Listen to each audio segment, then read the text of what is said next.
ہماری جو تعلیم گاہیں وہ کتنا زیادہ کمپرومائزڈ ہو گئی ہیں، کن کن چیزوں سے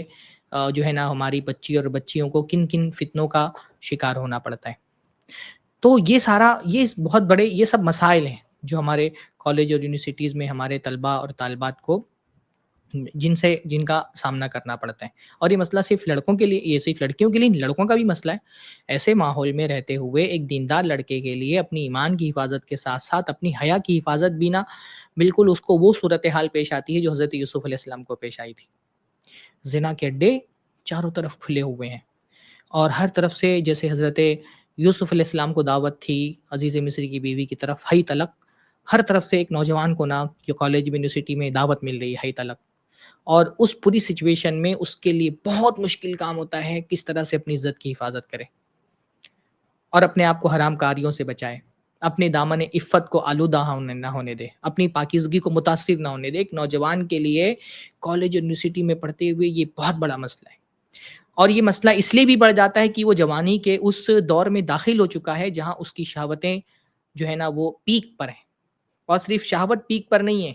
وہ جو ایک تجسس ہوتا ہے صنف مخالف کے لیے، ایک مرد کے لیے صرف شہوت بڑا مسئلہ نہیں ہوتی ہے، جو جوانی کی دہلیز پہ وہ قدم رکھتا ہے نا، تو ایک کیوریوسٹی اور ایک تجسس اپنے صنف مخالف کے لیے، ایک اپوزٹ جینڈر کے لیے، وہ تجسس بھی ہے نا جو اس کی شہوت کو اور زیادہ بھڑکا دیتا ہے،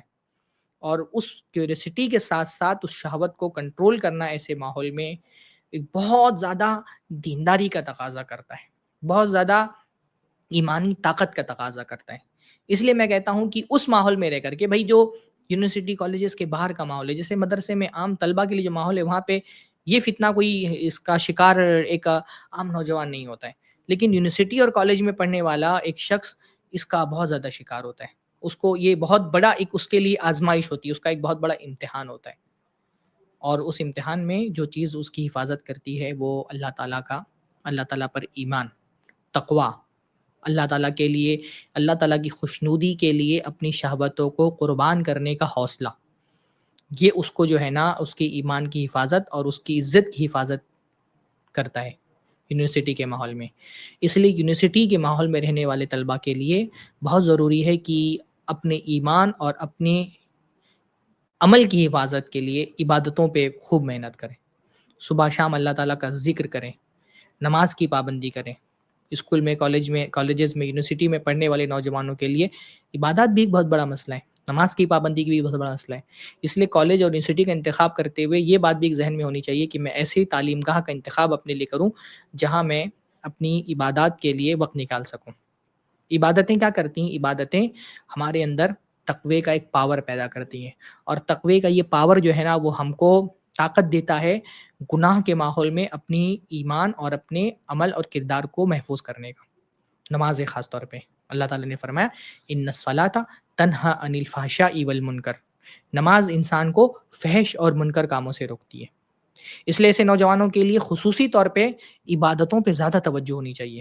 تاکہ جو ان کے اندر تقوی کا پاور ہے وہ مضبوط ہو۔ ایسی لڑکیاں جو اس ماحول میں رہنے میں مجبور ہیں، اس ماحول میں اپنی عزت اور اپنے ایمان کی حفاظت کے لیے بہت ضروری ہے کہ عبادات پر ان کی توجہ زیادہ ہونی چاہیے، خاص طور پہ نماز کیا کرتی ہے؟ انسان کے اندر تقوی اور ایسا بھرتی ہے کہ انسان فحش اور منکر کاموں سے بچ جائے۔ اسی طرح سے اللہ کے نبی صلی اللہ علیہ وسلم نے بتایا کہ روزہ جو ہے وہ انسان کے لیے ڈھال ہے، الصوم جنہ، روزہ جو ہے وہ ڈھال ہے۔ خاص طور پہ فحاشی اور بے حیائی کے ماحول میں اپنے نفس کو کنٹرول کرنے کی جو تربیت روزے کے ذریعے سے ہوتی ہے، کوئی دوسری عبادت اس طرح سے انسان کو اپنی نفس کو کنٹرول کرنا نہیں سکھاتی ہے۔ اس لیے خصوصی طور پہ جوانی کے مرحلے میں جو نوجوان داخل ہو چکے ہوں لیکن اپنے حالات کی وجہ سے وہ شادی کرنے پر، نکاح کرنے پر قادر نہ ہوں، ان کے لیے اللہ کے نبی صلی اللہ علیہ وسلم کی وصیت کیا ہے؟ علیکم بالصوم فإنہ لہ وجا، کہ اگر شادی نہیں کر سکتے تو روزہ رکھو، کیونکہ روزہ انسان کے لیے ڈھال بن جاتا ہے۔ روزہ انسان کو سکھاتا ہے کہ اللہ تعالیٰ کے لیے شہوتیں کیسے ماری جائیں، تو روزے کی خصوصی طور پہ پابندی کریں۔ اسی طرح تیسری چیز یہ ہے، خاص طور پہ اس پہ نوجوانوں سے زیادہ جو نوجوانوں کے والدین ہیں، پیرنٹس، ان کو یہ جو ہے نا اس پر غور کرنا چاہیے کہ اگر بچہ جوانی کے مرحلے میں داخل ہو گیا ہے اور پھر اس طرح کے فتنے اس کو چاروں طرف سے اس کا شکار کرنے کے لیے تیار ہیں، ایسی صورت میں اس سے پہلے کہ آپ کا بچہ کسی حرام راستے پر چلے جائے، اس کے لیے حلال کے دروازے کھول دیے جائیں۔ حلال کیا کرتا ہے؟ بندے کو حرام سے بچاتا ہے۔ اس لیے لڑکی اگر آپ مجبور ہیں کالج بھیجنے کے لیے، تعلیم حاصل کرنے کے لیے، مناسب ہے کہ اس کا نکاح کرا دیں، گرچہ وداعی نہ کرائیں۔ اگر وداعی کرنے میں کوئی مشکل ہو تو بغیر وداعی کے کم سے کم نکاح کرا دیں، تاکہ اس کو شوہر کا ایک پروٹیکشن حاصل ہو جائے۔ اور جو ذہن متاثر ہوتا ہے نا، یہاں وہاں گھومنے کی کوشش کرتا ہے، جب ایک لڑکی کا نکاح ہو جاتا ہے نا، تو اس کو کم سے کم یہ فوکس ہو جاتا ہے کہ اس کے تصور میں ایک اس کا خاص شوہر آ جاتا ہے، ایک وفاداری کا جذبہ اس کے دل کے اندر پیدا ہو جاتا ہے، اور یہ خیال اس کے ذہن میں آ جاتا ہے کہ اب میری عزت میرے شوہر کی ہے، اور اس عزت کے ساتھ کمپرومائز کرنا، اپنے شوہر کے ساتھ بے وفائی کرنا ہے۔ تو یہ جو تصور ہے نا وفاداری کا، یہ بچی کی عزت کی حفاظت کرتا ہے۔ ایسے ہی نوجوان کی شادی کرا دیں، نکاح کرا دیں، ہو سکے تو وداعی کرا دیں، وداعی نہیں بھی ہو رہی ہے تو بھی کم سے کم نکاح کیا ہے؟ نکاح انسان کی عزت کی حفاظت کرتا ہے۔ اللہ کے نبی صلی اللہ علیہ وسلم نے فرمایا ہے کہ نکاح کرو، پھر یہ نکاح کیا کرتا ہے؟ یا معاشر شباب من استطاع منکم الباءۃ فلیتزوج فإنه اغض للبصر واحسن للفرج، کیونکہ یہ نگاہوں کو جھکا دیتا ہے اور شرمگاہوں کی حفاظت کرتا ہے۔ تو شہوات کے اور بدکاری کی جو فتنے کالج کے ماحول میں، یونیورسٹی کے ماحول میں نوجوانوں کو شکار کرتے ہیں نا، اس سے حفاظت کا ایک بہت بڑا ذریعہ کیا ہے؟ نکاح، مناسب عمر میں نکاح کرا دینا۔ اس سے وہ نوجوان بھی محفوظ ہو جاتا ہے، اور دوسری نظریں بھی اس کو، مطلب ایک شادی شدہ آدمی کو جو دوسری بھی نظریں ہیں نا، وہ شادی شدہ کی حیثیت سے دیکھتی ہیں، تو وہ خود دوسری نظریں بھی اس پر پڑنا جو ہے نا وہ بند ہو جاتی ہیں، دوسروں کی نظریں بھی نا اس کو نظر انداز کرنا شروع کر دیتی ہیں کہ اس کے پاس اسکوپ نہیں بچا ہے، یہ آلریڈی انگیجڈ ہونا نا، یہ بھی ایک اس قسم کا اسٹیٹس ہوتا ہے جو انسان کو محفوظ کرتا ہے ایسے ماحول میں، کہ دوسرے بھی اس سے کوئی لو لگائیں اور اس سے کوئی امیدیں وابستہ کرنا شروع کر دیں۔